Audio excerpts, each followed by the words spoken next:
네, 인류 첫 아담과 하와는 하나님 따먹지 말라는 선악과를 따먹었죠. 그래서 세 가지 두드러지는 그 결과를 보이고 있는데, 첫 번째가 무화과나무 잎으로 치마를 만들어서 옷을 해입고 자기들의 수치를 가렸습니다. 그리고 두 번째는 에덴 동산에 거니시는 하나님의 음성을 듣고 하나님의 낯을 피해서 동산나무 사이로 숨었습니다. 세 번째는 아담아 어디 있느냐라고 부르실 때 내가 벗었으므로 두려워하여 숨었습니다. 그렇게 고백합니다. 그러니까 세 가지 결과가 나타나는데, 하나는 수치심, 두 번째는 숨는 것, 그 다음 세 번째는 두려움. 내 모습을 보이고 있죠. 그래서 수치심이 내면에 가득하면 공격적이 되기도 하고 또 숨기도 하고, 그러한 모든 것들은 그 두려움과 연관되어 있습니다. 그래서 두려움과 숨는 것, 방어적인 것과 또 공격적인 것이 다 연결되어 있죠. 어떤 선교단체에서 선교 훈련을 받는데 한 미국분이, 중년의 미국분이 오셨는데 거기 온 학생들이나 거기 간사님들, 선교사님들한테 너무 잘 베풀고 호의를 베풀고 그리고 관심을 보이고 사람들이 많이 좋아하고 참 좋은 분이다, 그런 분이 계셨습니다. 그런데 또 자기가 더 좋아하는 분들한테는 얘기도 하지 않고 집에 몰래 선물도 갖다 놓고 또 여러 가지 음식도 갖다 놓고 그렇게 하고 그냥 가버리고, 그런데 그 상대는 누가 갖다 놨는지도 잘 모르죠. 잘 모르는데 나중에 혼자 섭섭해하고 왜 나에게 관심이 없는 걸까? 그런 모습을 보이기도 하고, 그런가 하면은 어떨 때는 또 관심을 보이면 왜 나에게 관심을 보이지? 나는 또 의심을 하기도 합니다. 근데 나중에 알고 보니까 이분은 계속 결혼해서 천대를 받고 살았고 또 남편에게 구박을 받았어요. 남편은 사업체를 가지고 있고 돈이 많은 사람이었는데 그 남편이 계속 무서운 존재로 그렇게, 자기는 없는 거죠. 남편이 죽고 나서 그 모든 유산과 모든 유업이 다 이 여인에게로 고스란히 오게 됐습니다. 그러니까 갑작스럽게 명예, 돈, 또 사람들의 관심이 한순간에 쏟아진 거예요. 한순간에 쏟아지니까 어떨 때는 의심으로 저 사람이 왜 나를 저렇게 좋아하지, 가까워하지? 또 사랑을 주면 어떨 때는 왜 나에게 자꾸 관심을 갖지? 그러한 여러 가지 이상한 반응으로 사람 관계를 하면서 관계를 제대로 맺지 못하는 그러한 일들이 일어난 것을 제가 주변에서 경험을 했습니다. 이런 분을 보면 어떤 생각이 듭니까?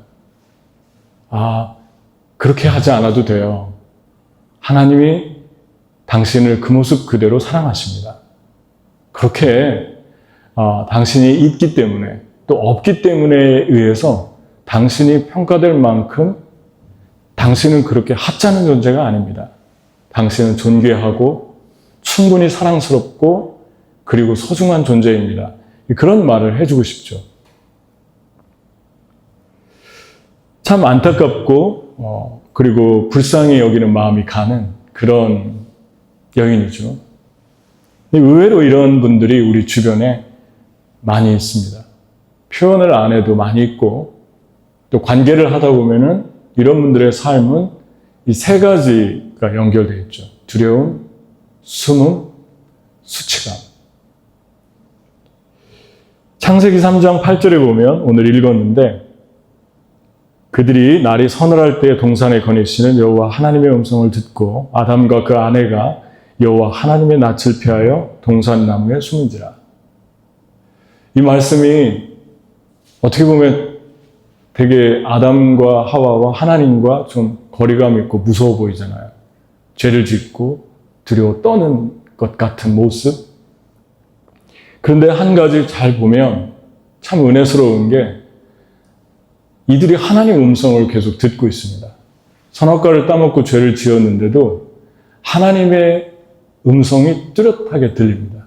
동산에 거니시는 하나님의 음성을 듣고 아담아 어디 있느냐 말씀하기 전에 그냥 그분의 움직임만으로도 그분의 존재를 인식할 수 있었다는 거예요. 아무 말 하지 않았는데도 하나님이 거니시는 것을 감지합니다. 그것은 하나님께서 이들에게 주신 큰 은혜였어요. 이미 하나님을 불순종했고 하나님을 배반한 존재들인데 하나님을 계속해서 인식한다는 것은 하나님의 은혜 없이는 불가능한 것이었습니다. 하나님이 그들의 눈을 열어주지 않으면, 그들의 귀를 열어주지 않으면 들을 수 없고 볼 수 없는 그런 존재들이었죠. 여러분, 아담이 보십시오. 아담아 어디 있느냐 그러니까 이런 은혜를 베풀고 있는데도 내가 동산에서 하나님의 소리를 듣고 내가 벗었으므로 두려워하여 숨었나이다. 그러니까 하나님에 대한 잘못, 뉘우침, 그리고 하나님이 따먹지 말라는 열매를 따먹었습니다. 이런 뉘우침은 찾아볼 수 없습니다. 그냥 내 자신이 부끄러워졌습니다. 이기적이죠. 그러니까 죄의 결과에만 급급합니다. 죄의 과정을 통해서 하나님 마음이 아파하는 것, 그리고 나로 인해서 누군가가 내 죄 때문에 괴로움을 당하는 것, 그런 것보다 내가 이 죄를 짓고 징계를 받아서 손해를 본 것, 그리고 내가 고통받으면서 사는 것, 그러한 이기적인 동기에 죄의 결과의 회개만 초점이 맞춰져 있습니다. 여기서부터 인간의 죄악의 결과가 어떤 것인지를 보게 되죠. 누군가 여러분 죄를 짓고 우리에게 진심으로 다가오면 불쌍한 마음이 들잖아요. 용서할 수 있고. 그런데 죄를 얘기하는데 이기적이에요. 죄를 얘기하는데 자기만 생각해요. 그럼 더 화가 나지 않습니까? 그런 인간의 모습을 우리가 보게 됩니다. 여러분, 사람은 죄를 짓고 자기에게 결과가 다가온 이 고통 때문에 손해받는 거, 어려운 거. 내 아내를 어떤 분이 매일 때렸어요. 그런데 아내가 너무 고통당해서 목사님한테 와서 얘기를 해요. 나중에는 급기야는 집을 나갔어요. 그랬더니 남편이 교회를 그냥 왔다 갔다 다녔는데 집을 나가니까 불편한 게 너무 많아요. 밥도 빨래도 여러 가지도 외롭고 목사님한테 와서 사정합니다. 내가 변할 테니까 내 아내를 제발 전화를 좀 걸어달라고. 회개 같은데 이기적이죠. 여러분, 이 이야기도 저도 어떤 미국의 유명한 설교자 팀 켈러가 하는 얘기를 들은 것입니다. 가끔 그분의 설교를 1년에 한두 번 듣는데, 그러니까 여러분, 이런 모습들을 우리는 주변에서 잘 찾아보기도 하고, 또 우리 자신이 그런 존재가 될 때도 있어요. 그런 거 하면은 좀 편안하잖아요? 편안하고, 좀 살만하고, 좀 부족한 게 없으면 하나님에 대해서 금방 잊어버립니다. 그리고 하나님이 필요가 없어요. 어려울 때 찾았던 하나님에 대해서 갈급하지도 않습니다.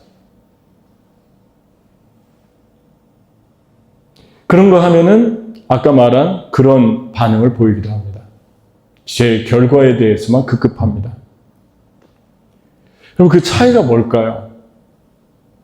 저는 톨스토이와 도스토옙스키를 좀 비교하고 싶은데, 톨스토이와 도스토옙스키는 동시대 러시아의 작가죠.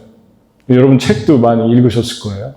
저도 좀 읽고 그랬는데, 톨스토이 책도 읽고 도스토옙스키 책도 읽고 그랬는데, 이 톨스토이의 책을 보면은 예수님처럼 살아야 된다. 이런 얘기들이 되게 많이 나와요. 뭐 변장한 예수님, 가난한 사람이 어려운 예수님입니다.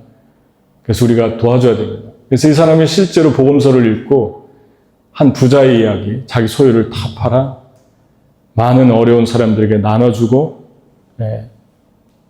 그 말씀에 붙들려서 자기 토지를 다 팔고 또 방대한 자산을 나눠줍니다.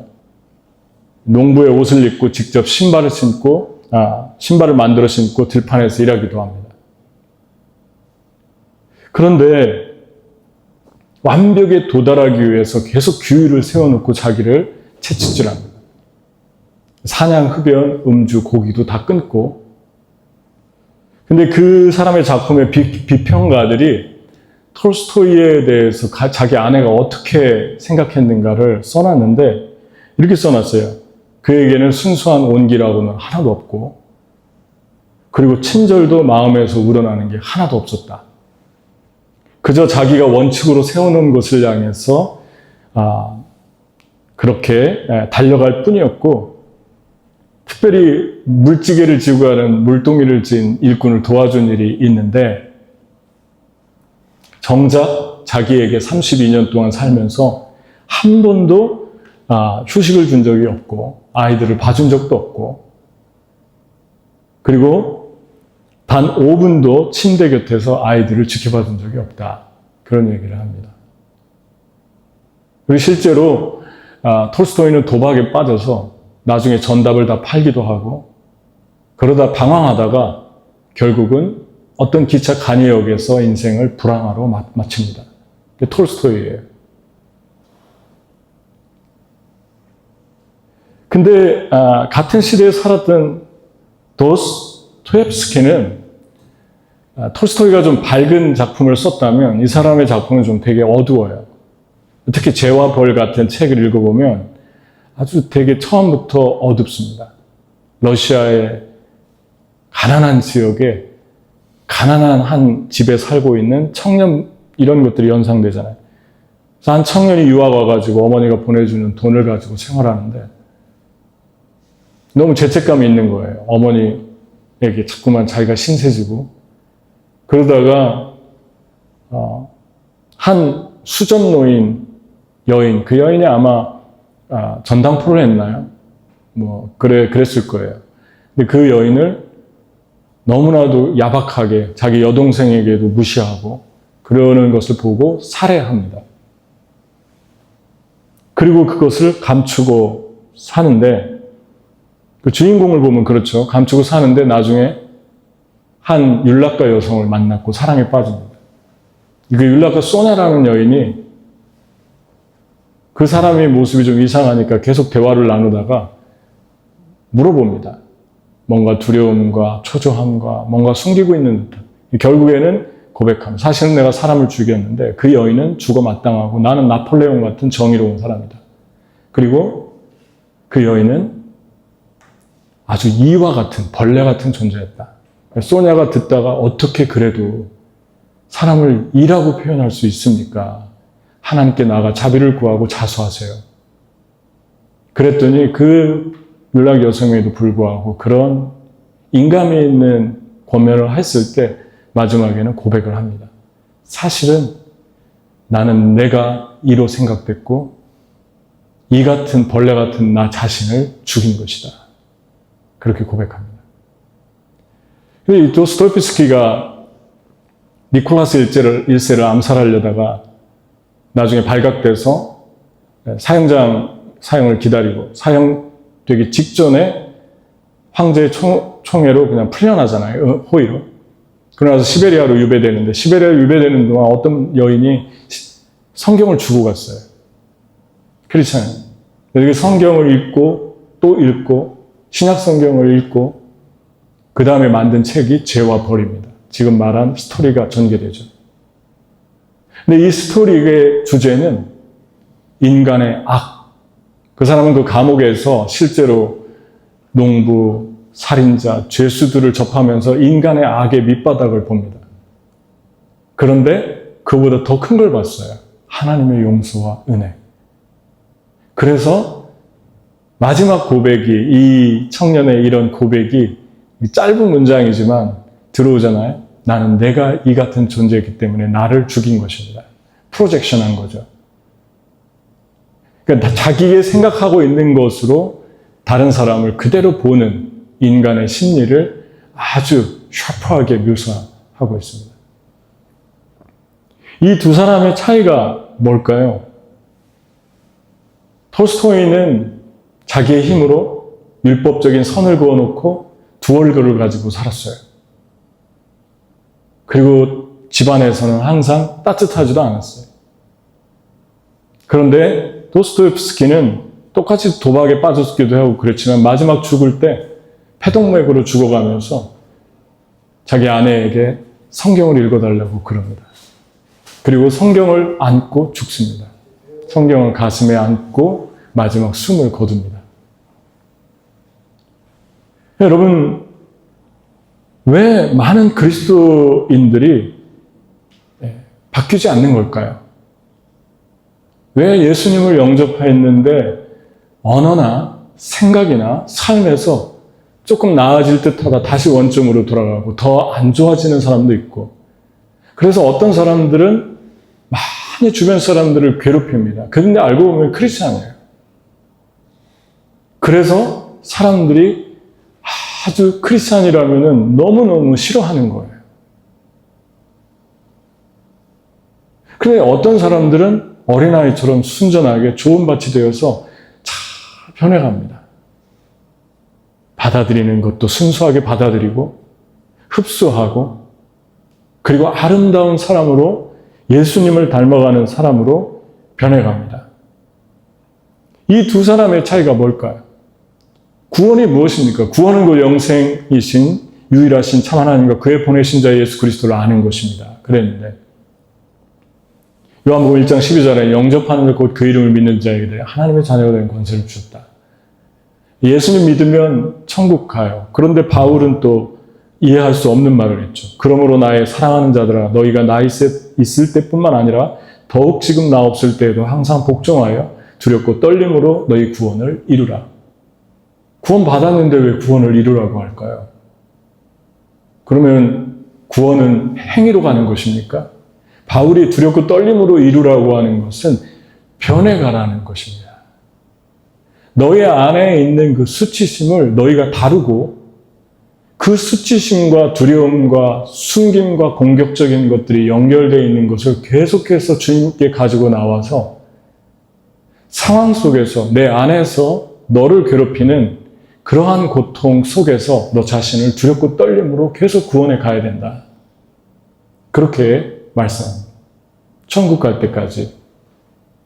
그때 이 땅에서 그런 사람들을 통해서 놀라운 자유, 생명, 평안이 많은 사람들에게 흘러가죠. 근데 우리는 너무 쉽게 조금 자라가다가 꺼지고 맙니다. 주저앉고 맙니다. 그래서 그게 왔다 갔다 하는 사람들을 우리는 감정의 기복이 심하다 그럽니다. 왜일까요? 수치심과 연결된 건 아닙니까? 두려움이 있는 건 아니에요. 주님 안에서 계속해서 자라가는 것이, 두렵고 떨림으로 구원을 이루는 것이 생명처럼 소중하고 중요합니다. 결국 아담과 하와의 수치심은 이기심이라고 그랬는데, 스스로 어떤 그 수치심은 두 가지 통로를 통해서 우리에게 옵니다. 하나는 외부적인 어린 시절의 환경을 통해서 오는 건 사실이에요. 사람들이나. 반면에 우리 안에서 계속해서 나오는 수치심의 반응과 결합을 합니다. 외부에서 오고 내부에서 올라옵니다. 그것으로부터 자유케 된 사람 중에 하나 모델을 잡자면 다윗이 있는데, 이 다윗이 어떻게 수치심을 극복했고 수치심에서 나왔을 때 어떤 결과가 주어졌나를 우리에게 말합니다. 이 두 가지를 지금 생각해 보려고 하는 거예요. 구원을 얻기 위해서 두렵고 떨림으로. 다윗이 사울의 시기를 받아서 도망다녔죠. 여기저기 헤매면서 도망다녔는데 거의 10년을 도망다녔습니다. 왕이 될 때까지. 그러다가 하나님께 묻지 않고 도망다니다 너무 지치고 두려워져서 하나님께 한 번도 묻지 않고 블레셋이라는 나라로 망명했어요. 근데 블레셋으로 가면 좀 위험하고 안 되는 것이 골리앗을 죽였는데 골리앗의 고향입니다. 그리고 그 골리앗을 죽였을 때 그 현존에 있던 10년 안팎에 일어난 일이기 때문에 현존에 있던 장군들이나 사람들은 다윗을 알아볼 수밖에 없죠. 왜냐하면 다윗이 그 일로 이스라엘의 영웅이 됐고 외국에도 다 알려졌어요. 얼굴도 알려졌고 명성도 알려졌어요. 그런데 시편 34편에 시를 다윗이 썼는데 그 표제가 아비멜렉 앞에서 미친 채 하다가 쫓겨나 지은 다윗의 시라고 얘기하고 있습니다. 쭉 감사에 대해서 하나님의 구원에 대해서 적다가 이해할 수 없는 표현을 하나 하는데 시편 34편 18절 여호와는 마음이 상한 자를 가까이 하시고 중심으로 통회하는 자를 구원하시는도다. 하나님의 은혜로 구원받았는데 구사일생으로 이상한 행동을 해가지고 살아났는데 왕이 빨리 데리고 나가라고 침을 질질 흘리는 그 연기를 하면서 비굴한 모습을 보이면서 살아남았는데 왜 다윗은 회개했을까요? 감사만 하면 되죠. 어쨌든 살아났으니까. 자기에 대해서 그 깊은 곳에 자기에 대한 모멸감 그리고 비굴함 그런 것들의 감정에 섞여서 자기 자신을 보게 된 거예요. 여러분 이것을 이해하려면 34편을 이해하려면 다윗이 어디서부터 시작을 해야 되냐면 블레셋하고 전쟁을 하는데 아버지가 심부름을 보내죠. 그래서 심부름을 보내면서 치즈와 음식을 가져가 형들을 보고 형들이 전쟁터에 잘 있나 안부를 가지고 와라. 그래서 갔더니 엘리압, 삼마, 아비나답이 세 형제가 나가서 싸우는데 다윗을 보더니 교만한 놈이라고 여기가 어디라고 네가 왔냐고. 다윗이 잘못한 거 없잖아요. 아버지 심부름하는데. 그리고 그 순간에 골리앗이 나와서 이스라엘을 너무너무 수치를 주는 거예요. 모멸감을 주고. 너희들 정말 너네 하나님 어디 있느니? 나하고 와서 싸울 사람이 이렇게도 없냐? 하면서 온갖 그 악한 말로 비웃고 공격합니다. 다윗이 그 모습을 보고 다보니를 내려놓고 저 사람을 죽이면 무엇을 상으로 줍니까? 그랬어요. 사울이 군대 장관으로 직위를 주고 딸을 준다더라. 다윗이 그 상 때문에 한 것은 아닌데 그렇게 담대했어요. 그리고 내려놓고 내가 죽이겠다 하고 싸우려고 하는데 이 형들이 계속 공격하는 거예요. 그러니까 어렸을 때부터 이 형들이 얼마나 무시했나가 보이지 않습니까? 그럼에도 불구하고 다윗이 골리앗을 쓰러뜨리죠. 왜냐하면 하나님의 열심 때문에 하나님을 향한 그 사랑 때문에 두고 볼 수가 없었던 거예요. 그 비참한 언어들을. 다윗은 수치심으로 가득 찬 가정에서 자랄 수밖에 없는 조건을 완벽하게 가지고 있었죠. 이거 말고도 사울이 교만하니까 하나님이 내가 원하는 종에게 기름을 부으라고 해서 이새의 집을 찾아갔는데 형제가 8인데 아버지가 7명 다 보여줬는데 막내 다윗을 보여주지 않았죠. 사무엘이 보니까 보이지가 않아요. 하나님 말씀하지 않습니다. 다 아니다. 아들이 또 있느냐? 그러니까 목동이 하나 있습니다. 걔는 지금 저 후떠에서 시골에서 양을 치우고 있습니다. 그는 헌친입니다. 목자입니다. 데리고 와라. 데리고 와서 15살 정도 됐는데 보자마자 감동됩니다. 그리고 기름을 부어라는 음성을 듣습니다. 이거 자체도 아버지도 무시했죠. 형들도 무시했죠. 이 다윗은 특히 목동은 이스라엘에서 가장 천한 직업 중에 하나예요. 그러니까 얼마나 무시했으면 이 일을 어른이 해도 힘든데 이 어린아이에게 다 맡긴 것입니까? 그렇게 무시받으면서 살았는데 그래도 그 사람에게 기름 부음을 주시고 그리고 이스라엘의 영웅이 됩니다. 이스라엘의 영웅이 됩니다. 이 일이 먼저 있었죠. 기름 부는 일이 먼저 있고 전쟁터로 가죠. 여러분, 그런데 이렇게 빛이 반짝반짝 났던 골리앗은 세상이잖아요. 사단이잖아요. 그 앞에서도 당당했고 전혀 주눅들지 않았던 이 다윗이 당당하게 그랬던 다윗이, 그 어린 나이에 그랬던 다윗이 세월이 지나서 너무 두렵고 떨리고 무서워서 하나님께 묻지도 않고 모든 일을 결정합니다. 그리고 가버립니다. 블레셋에 갔는데 잡혔어요. 그리고 거기서 왕에게 아부를 하다가 알아채니까 침을 흘리면서 결국은 구사일생으로 도망쳐서 살아나게 됩니다. 그래서 그런 자기의 모습을 보면서 심령이 상한 자라고 고백합니다. 애통하는 자라고 고백합니다. 그리고 하나님이 그들을 구원하신다, 위로하신다 라고 고백했던 거예요. 여러분이 살면서 힘든 순간 중에 하나가 여러분 스스로에 대한 사랑할 수 없는 마음, 여러분 스스로에 대해 용납할 수 없는 마음, 그것을 우리는 수치심이라고 합니다.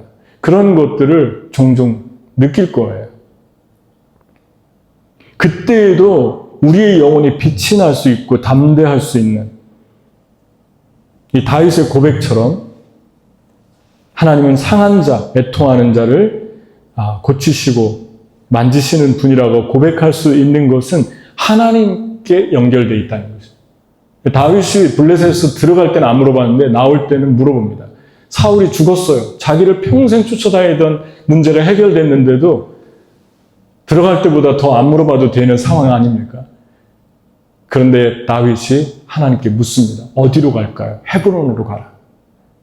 헤브론에서 7년 왕위에 앉습니다. 그리고 나중에 이스라엘로 예루살렘으로 입성합니다. 그리고 거기는 통치하면서 통합합니다. 얼마나 신중해졌어요? 하나님에게 묻잖아요. 하나님에게 묻는 것과 수치심이 이렇게 신중한 사람이 된 것은 다윗이 변한 거예요. 구원을 이루어 갔던 거예요. 두렵고 떨림으로. 그러니까 여러분, 수치심 속에서도 전혀 수치심을 느끼지 않고 빛을 발할 수도 있고, 대단한 수치심이 아닌데도 조그만한 거 가지고 수치심을 느끼면서 숨기도 하고 공격적이 되기도 하고 그럴 수 있습니다. 근데 그런 순간에 우리가 중요하게 생각해야 될 것은 하나님과 나와의 관계라는 것입니다. 다윗이 강할 때는 하나님께 엎드려서 물었던 삶을 살았습니다. 여호와는 마음이 상한 자를 가까이 하시고 중심으로 통회하는 자를 구원하시도다. 이 말씀이 이사야서 말씀과 똑같잖아요. 나의 붙드는 종 나의 종을 보라. 그는 들리지 않고 소리를 높이지 않고 상한 갈대를 꺾지 아니하고 꺼져가는 등불을 끄지 아니하시는 진리로 공의를 베푸신 예수 그리스도. 그래서 이사야서는 종의 복음입니다. 그리스도의 복음입니다. 그게 이사야서예요. 그가 찔린 우리의 허물이나 너무 많이 예수님에 대해서 예언하고 있어요. 지금 예수님에 대해서 예언하는 말씀이에요. 이사야서 42장이. 근데 여기 말씀에 봐도 다윗이 한 말씀하고 똑같잖아요. 상한 갈대를 꺾지 않고 꺼져가는 심지를 끄지 않고 중심으로 통회하는 자를 구원하신다. 그러니까 우리가 수치심에서 나올 수 있는, 수치심에서 나왔을 때 어떤 결과가 주어지는지 아는데 그 능력은 하나님으로부터 주어집니다. 특히 예수님의 마음, 상한 갈대를 꺾지 않으시는, 마음이 상한 자, 애통하는 자들을 끄지 않으시는 그 예수님의 마음을 우리가 보게 됩니다. 여러분과 제가 하나님께 묻는다. 그것은 수치심과 연결되어 있다는 것입니다. 담대함과 연결되어 있다는 것입니다. 자그마한 일에도 묻고 있습니까? 묻는다 그러면 너무 조금 추상적이잖아요. 적용하기 좀 어렵잖아요. 근데 일단 주님께 물어보고 말로 표현하는 거예요. 하나님 어떻게 할까요? 하나님 어떤 학교를 갈까요? 하나님 어디로 이사할까요? 하나님 오늘 사람을 만나는데 어떻게 말할까요? 계속 묻는 거예요. 하나님 오늘 예배를 드리는데 어떻게 드릴까요? 하나님은 어떻게 기도할까요? 어제 저가 결혼식장에 오래간만에 주례를 서로 봤는데 참 적지 않게 주례를 많이 했던 것 같아요. 우리 교회 청년들이, 결혼한 청년들이 많아가지고. 주례를 하러 가는데 가만히 들어보니까 다들 크리스찬이 아니에요. 오시는 분들이. 교회에서 주례를 하는데 보니까 양쪽 집안에도 부모님도 아직 교회 안 나가시고 다녔다가 안 다니시고 친구분들도 그렇고 보니까 아니에요. 그런데 조금 신경이 쓰여지잖아요. 하나님께 물었어요. 하나님, 어떻게 하면 좋죠? 이게 어떻게 말을 하고 어떻게 인도를 할까요? 하나님이 그런 마음을 주시는 거예요. 기도 속에 예수 그리스도를 알지 못하는 분들이 와서 그 자리에 앉아 있는데 나는 네가 나를 자랑했으면 좋겠고, 물론 그 신랑 신부를 축복하는 것은 기본이고 참 중요하고요. 그것과 함께 그 사람들에게 나를 자랑했으면 좋겠다. 그리고 그 자랑을 하는데 나는 너의 모습, 그리고 너의 언어, 모든 것들이 하나님 안에서, 내 안에서 신실하고 그리고 품이 있고 그리고 진실하게 사람들에게 나가면 좋겠다. 다윗이 골리앗하고 싸울 때도 갑옷을 입혀주니까, 사울의 왕의 갑옷을 입혀주니까 몇 번 입다가 안 맞으니까 벗잖아요. 그리고 칼도 집어 던지잖아요. 칼로 골리앗의 머리를 잘랐는데 골리앗의 칼로 잘랐잖아요. 물맷돌을 가지고 나가잖아요. 있는 모습 그대로 가지고 나갔어요. 하나님이 우리에게 준 능력들이 진실함입니다. 그 진실함은 수치에서 오지 않아요. 수치가 우리의 내면 가운데 있을 때 진실함이 풀리 풀어지지가 않습니다. 진실해야지 능력이 있습니다. 예수 그리스도를 믿지 않는 사람들의 영혼의 마음에 어떻게 다가갈까? 하나님께 기도하고 나갔는데 하나님 은혜로 너무 제가 본 결혼식 중에 참 너무너무 아름다웠어요. 너무 아름답고 준비를 잘하고 은혜스러웠어요. 끝났는데 신부가 그 바쁜 중에 전화가 왔는데, 감사하다고 전화가 왔는데 믿지 않는 친구들도 너무 좋아했대요. 보통은 주례하면은 주례사는 안 들어오잖아요. 빨리 끝나면 좋겠다 그러잖아요. 주례사가 주인공이 아니잖아요. 그런데 이렇게 예수님 안 믿는 사람들이 가득한 자리에서 예수님을 얘기할 수 있는 기회가 또 있을까? 그냥 저절로 들어왔는데, 그렇게 전도해도 1명, 2명 오기가 힘든데 저절로 제가 보니까 150명, 200명은 되겠던데 그 정도의 분들이 오셨는데 얼마나 익사이팅 합니까? 그냥 당연한 거, 그냥 이런 건 그냥 형식이니까 그냥 넘어가는 거야.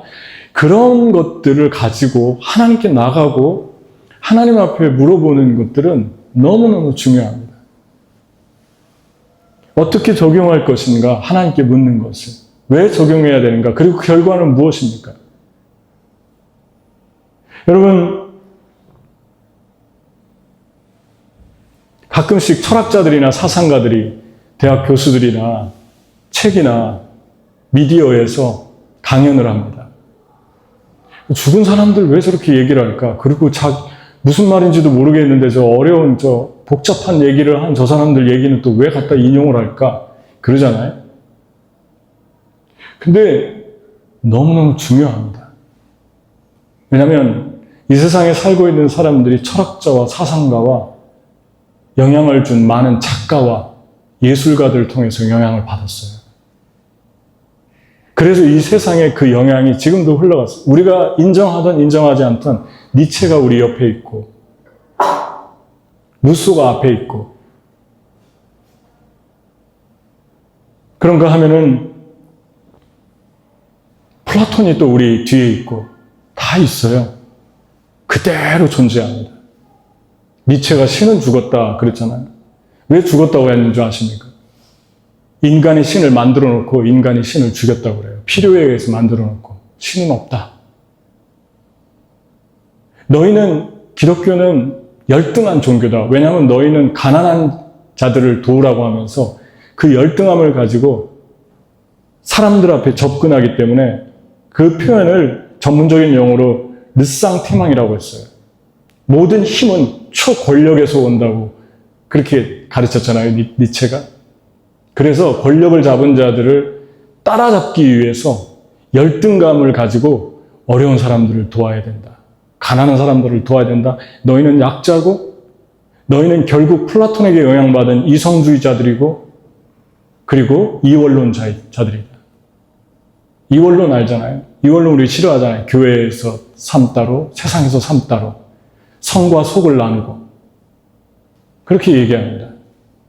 그런데 그 니체는 쾌락주의자로 빠졌고 염세주의와 허무주의가 탄생합니다. 이 세상이 다니까 원하는 대로 살고 쾌락을 누리며 살아라. 내세는 없다. 그리고 이원론이 아니라 일원론이다. 그러나 신은 없다.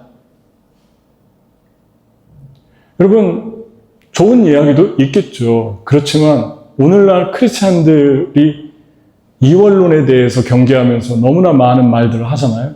교회 삶 따로, 세상 삶 따로. 그래서 일원론을 얘기하는데 하나가 돼야 된다. 근데 그 일원론이 니체로 가고 있는 거 아십니까? 세상에서 죄악을 저지르면서 하나님의 영적인 일이라고 둔갑시킵니다. 경계가 무너져서 없는 거죠. 그럼 그런 니체가 우리 앞에 계신 거예요. 교회에 있고, 선생님 중에 있고, 특히 선생님들 위험합니다. 왜냐면 아이들은 선생님들을 존경하는데, 스펙 좋으면 더 존경하고. 그들이 하는 말이 진리예요. 자, 나는 예수 믿는다, 난 성경 믿는다 하고 딴 얘기 하잖아요. 그래서 더 위험해요. 이런 세상 속에서, 수치를 주는 세상 속에서 살아갑니다. 이성주의자에 의해서 많은 편리한 과학과 문화가 발달했죠. 그리고 쓸데없는 미신, 크리스찬들 속에서도 많은 미신과 숭상숭배와 그런 것들을 배격했습니다. 그런데 그 이성을 하나님 자리에 올려놨잖아요. 하나님 자리에 올려놓으니까 진화론이 나오고 그 진화론의 영향을 받은 사람이 히틀러고 패시즘이 나와서 600만 명의 유대인들을 죽이잖아요. 과학과 문명의 발달로 편하게 살자 그랬는데 그것이 결국은 1차 세계전쟁, 2차 세계전쟁으로 번지잖아요. 그리고 얼마나 많은 사람들이 죽고 고통을 받습니까? 얼마나 많은 사회가 무너집니까? 한순간에 금융가들이 전쟁이 일어나면 금융은 바로 그냥 문 닫잖아요. 은행들은. 다 연결되어 있습니다. 그 사람이 플라톤의 제자 소크라테스가 스승 아리스토텔레스가 우리 앞에 있어요. 그들은 공산주의자에게도 영향을 미칩니다. 왜냐하면 이성을 하나님 자리에 올려놓으니까 이성으로 따져가지고 말이 안 되는 것은 다 잘못된 거죠. 그러니까 오직 이성을 하나님의 성경과 동등한 위치에 올려놓습니다. 이성은 하나님이 우리에게 준 선물이지만 하나님의 말씀 아래에 있어야 돼요. 그게 북유럽에서 일어난 운동이잖아요. 바하가 교향곡 200곡이나 만들었던 건, 그 엄청난 양을 소화하면서 만들었던 건 하나님을 대적하던 이성주의자들을 향한 반격이었어요.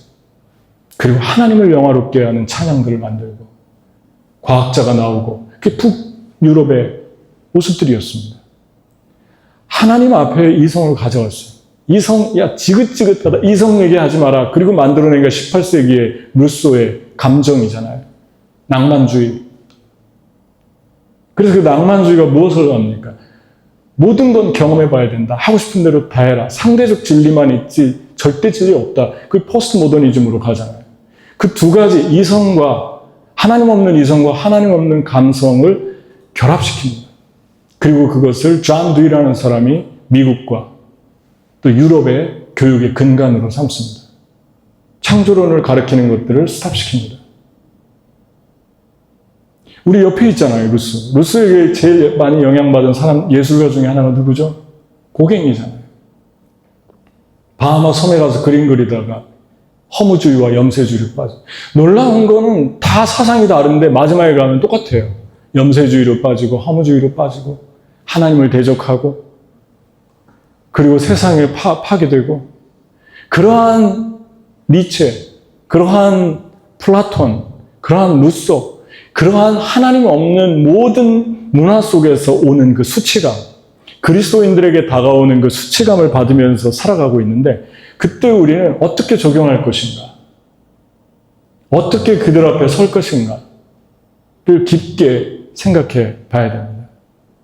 니체가 보지 못한 게 무엇입니까? 우리 주님이 부자를 싫어했나요? 부자를 경멸했나요? 가난한 자는 복이 있나요? 그는 권력을 잡은 자들을 향해서 못 가진 자들이 불만과 원망을 토로하는 것이 르상티망이라고 그랬는데 정작 하나님처럼 되기 위해서 그 권력을 잡기 위해서 수단과 방법을 가리지 않는 권력을 잡은 자들의 르상티망을 보지 못하잖아요. 가난한 자들이 부자, 권력 잡은 자들을 부러워하는 르상티망을 보는데 인간은 왜 그토록 권력을 잡으려고 하는가? 열등감 아닙니까? 하나님을 향한 도전 아닙니까? 결국 그는 마지막 인생을 너무 비참하게 마감합니다. 여러분이 더 잘할 거예요. 마지막에 어떻게 끝맺습니다.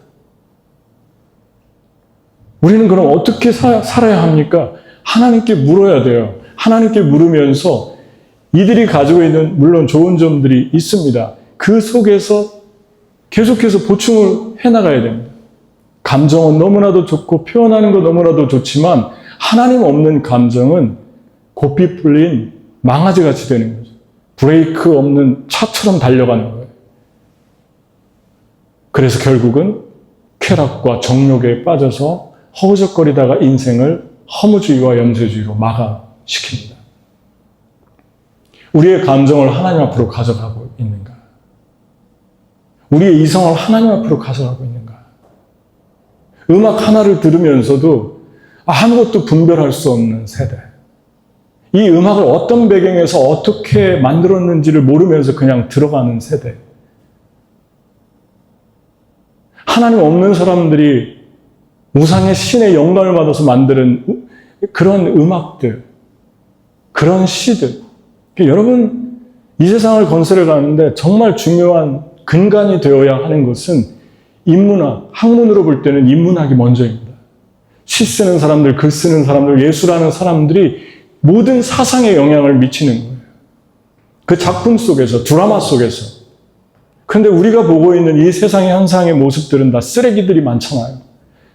쳐다보기도 역겨운 것들이 너무 많지 않습니까? 그런데 왜 그런 분별을 못할까요? 이유가 하나예요. 내 아이에게 젊어서 마땅히 가르칠 길을 가르쳐라. 그러면 그가 늙어서도 여호와를 떠나지 아니하리라. 하나님을 주지 못한 거예요. 하나님을 주지 못했는데 세상 교육에 맡기는 거예요. 크리스찬 교육에 좋습니다.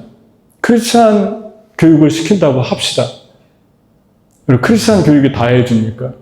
여러분이 가르쳐야 돼요, 집에서. 마땅히 아이에게 가르치라고 한 말은 부모에게 한 말이에요. 부모가 가장 많이 있습니다.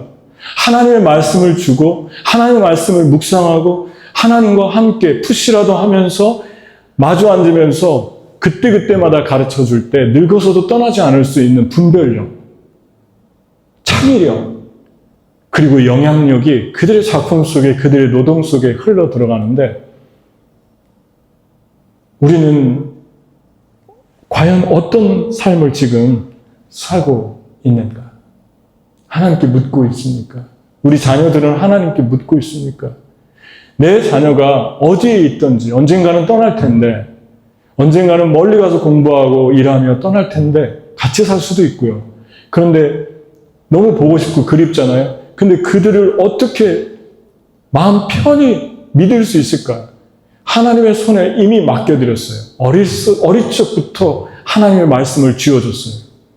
내가 너를 추적할 수는 없지만, 내가 너에게 전지하고 전능할 수는 없지만 하나님의 말씀이 너의 삶을 이끌 거야 라고 준다면 늙어서도 그들은 하나님을 떠나지 않을 것입니다. 그게 우리의 담대함입니다. 여러분, 우리는 생각보다 더 큰 철학자들과 사상가들에 의해서 이 세상이 지금도 조직되고 있고 그 사상에 영향을 받은 사람들이 지금도 그 논리를 가지고 영향을 주고 있습니다. 여러분은 어떻게 영향을 주나요? 하나님께 어떻게 묻고 있나요? 저와 여러분은 상한 갈대입니다.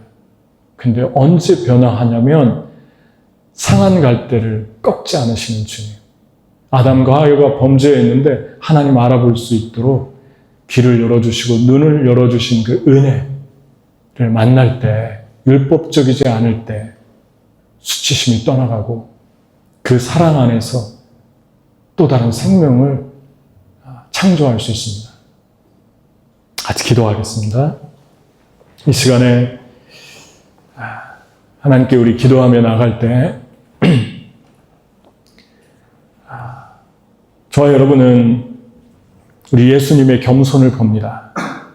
주님은 어려운 사람들 불쌍히 여기고 또 부자들, 또 힘 있는 자들도 불쌍히 여기고 그들에게 겸손하라고 가르쳤는데 그것마저 왜곡되게 보는 인간의 죄와 악을 봅니다. 여러분과 저의 삶이 예수의 분량까지 구원으로 자라가고 있는가? 두렵고 떨림으로 구원을 이루고 있는가? 여러분, 하나님께 물으며 살아가고 있습니까? 어린 시절부터 아기가 태어나기도 전에 조상원을 찾고 그 조상원을 찾는 이유 중에 하나가 인맥을 쌓기라는 것이라는 걸 제가 또 들은 적도 있는 것 같아요. 얼마나 안타까운 이야기입니까? 다 그렇지는 않겠지만 믿지 않는 분들도 얼마나 이 사회가 이성주의에서 창출된 실용주의, 과정은 생각하지 않고 결과만을 집착하는 그러한 브레이크 없는 자동차처럼 달리고 있습니까? 이 시간에 우리의 이성, 우리의 감정을 그대로 주님께 가지고 나갈 때 그 이성은 아름답고 멋질 것입니다. 그 감성은 너무나도 멋지고 아름다워질 것입니다. 순수하고 진실하고 사랑이 충만한 그런 감성으로 사람들을 대하게 될 것입니다. 하나님께 우리 그렇게 살게 해달라고 같이 기도하겠습니다. 하나님 아버지 감사합니다.